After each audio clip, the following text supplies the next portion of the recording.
Good morning friends and welcome to the pre-market view. US markets were down about 0.43 and about 0.12% respectively, and this is for the fifth consecutive day that we've seen weakness in the US markets, mainly on the concerns that the tapering could begin as early as Jan till maybe March or April. Most of the participants believe that the tapering would begin, and that would be to the tune of about $15 to $20 billion. And the non-farm payroll data, which is likely to be out today, would be an important indicator for that particular decision. Also, the bond yields in US markets have spiked up to almost about 2.85 from about 2.6 or thereabouts a couple of months before. So that is leading to some kind of a strength in the US dollar, and we are seeing weakness in most of the currencies. And the interest rates in our own markets have started spiking up because of that, because there has been a continuous sell-off by the FIs in the debt market. European markets were also weak, about 0.2 to almost about 1%. The European Central Bank has kept their interest rates unchanged. No major other data points from the Eurozone. And when we look at the Asian markets today morning, Nikkei is marginally up, but the rest of the markets like Hang Seng and Shanghai are down, and SGX Nifty is suggesting that we are going to have a flat start. In terms of flows, friends, FIs were net buyers in the cash market to the tune of 1151 crore, and in the index futures to the tune of about 772 crore, and the domestic institutions were sellers in the cash market to the tune of 674 crore.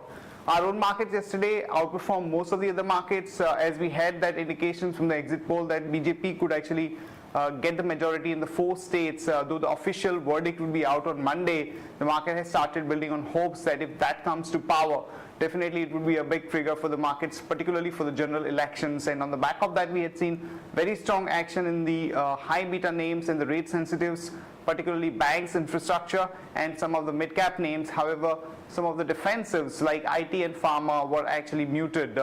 On that note, let me invite Shaival to take us through important F&O cues and ideas that we can have from the F&O side. Good morning friends, let's have a view at derivatives. Friends, we have seen that the markets opened gap up by more than 100 points on side of the exit poll results which were out late Thursday evening. And then we have seen that this rally can be accounted to the long positions being accumulated in the market by the participants, as both open interest as well as the cost of carry has rose significantly. Now, talking about the Pcr ratio, it has seen a sharp fall from 1.01 to 0.94, as we have seen that unwinding of put has taken place in the strikes of 6,000 and 6,100, because we have seen that the markets open gap up, so the put activity has reduced on the same thing.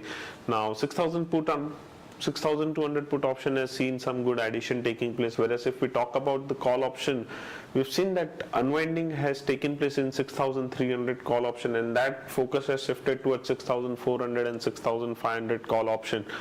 Now, talking about the levels from positional and intraday perspective. From positional perspective, friends, we feel that 6170 on closing basis might act as a good support for the market, and from intraday perspective, 6240 is the good support. The resistance for the market for today would be 6,300, 6,340.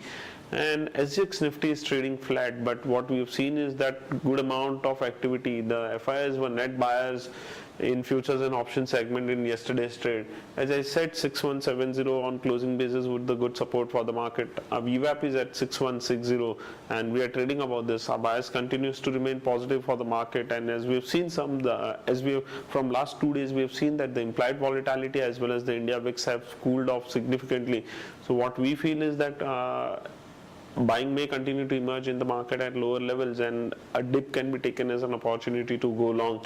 From intraday perspective, friends, we feel that IndusInd Bank is looking good. So what one can do is one can maintain a stop loss of 435 rupees 10 paisa. Thank you.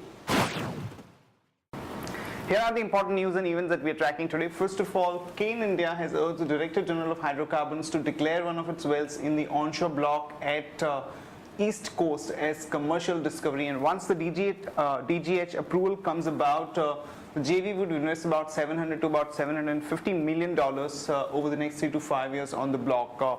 In another development, JSW Energy and Tata Power are looking at buying out GMR's Emco power plant in Maharashtra for a possible buyout. So that is going to be an important stock to watch out for.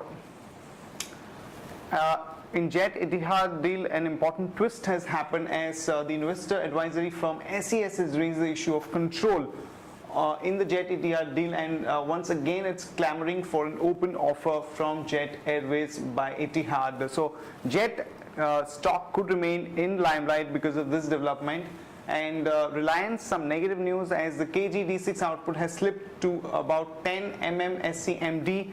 Remember friends that from almost more than 60 mmSCMD level, it has come down to almost about 10, which is a significant fall in the output, which is definitely a bit of a negative in terms of sentiment for Reliance Industries.